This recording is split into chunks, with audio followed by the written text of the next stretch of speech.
He called me disposable. That was the word. Not poor, not simple, not even boring. Disposable. Like something you use until it stops being shiny, then you toss it aside without a second thought. He said it casually, too, leaning back in a leather chair that I helped him buy, swirling a glass of wine I paid for, telling me this wasn't about cruelty, it was about evolution. I'm moving into a higher circle. Claire, he said, you just don't fit there anymore. And in that moment I realized something strange. I wasn't heartbroken yet. I was embarrassed. Not for myself, but for how deeply wrong he was. Let me back up a little. My name used to be Claire Holden. For 12 years I was married to Marcus Reed, a man who loved the idea of success more than the work behind it. We met young broke hopeful. I worked my way through school fixing servers at night and tutoring kids on weekends. Marcus had big dreams and an even bigger mouth. I believed in him. I believed in us. I believed that if you stayed loyal long enough, if you carried the weight quietly someday, it would even out. Yeah, that happened. When Marcus finally made money, or at least looked like he did, everything shifted. Suddenly, our modest life was an embarrassment. The car wasn't right, the house wasn't impressive enough, and I definitely wasn't the wife he wanted standing next to him at rooftop parties. That's when Vanessa appeared. Socialite. Gallery boards. Last name that opened doors. Marcus told me he wasn't cheating, not technically. He said he was aligning himself with a future. I was part of his past. Disposable. The divorce papers came fast. Too fast for a 12-year marriage. He left me the house mostly because he didn't want it, and took the car, the watches, the version of himself he thought mattered. Within weeks, he was living in Vanessa's glass-wrapped penthouse overlooking the river. I watched it all from a distance, quiet, invisible, exactly how he thought I'd stay. What Marcus never understood is that I didn't build my life out loud. I built it in silence. While he was learning how to talk like money, I was learning how money actually moved. I wasn't flashy. I was strategic. For 7 years, I worked as a systems auditor for a private financial firm that handled legacy wealth offshore structures, family trusts that looked untouchable from the outside, including Vanessa's. Her family fortune was legendary in certain circles. Old Art Foundation dinners, donor plaques everywhere. What no one talked about was the debt propping it all up. The loans, the shell companies, the quiet extensions that kept the lights on. I didn't gossip about it. I monitored it. And when Marcus told me he was finally marrying into real money, I almost laughed.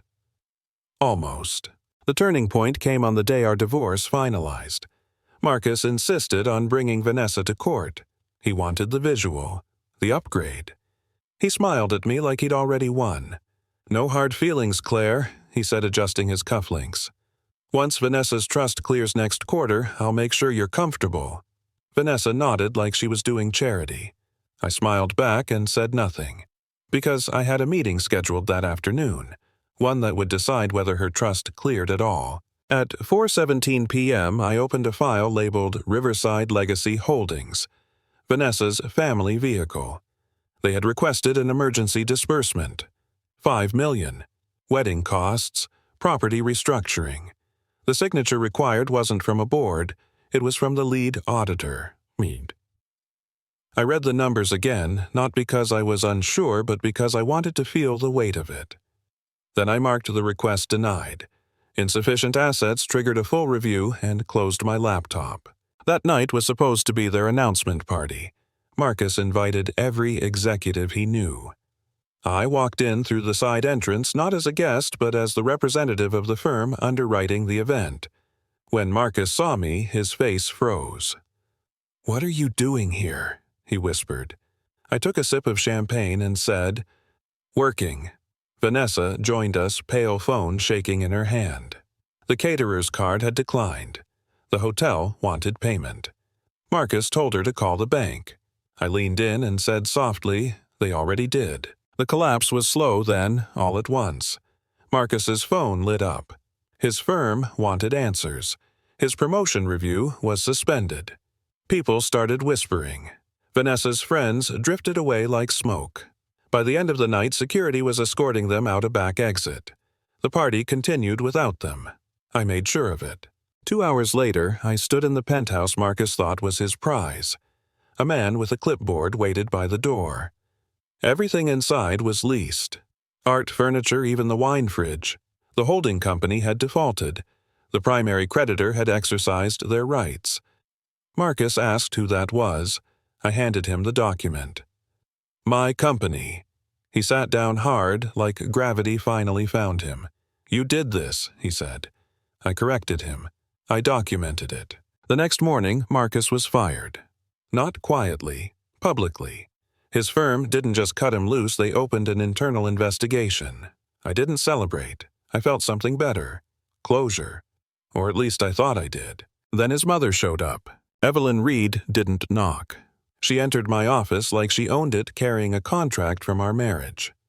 A clause about intellectual labor during the marriage being shared property. She wanted half of what I'd built. She said Marcus's salary supported the environment that allowed my work. I listened calmly. Then I showed her the real ledger, the debts I covered, the mortgage I paid, the years Marcus spent chasing image while I funded reality. She said the clause still stood. I nodded. Then I pointed to another clause. Fraud, moral breach, identity misuse.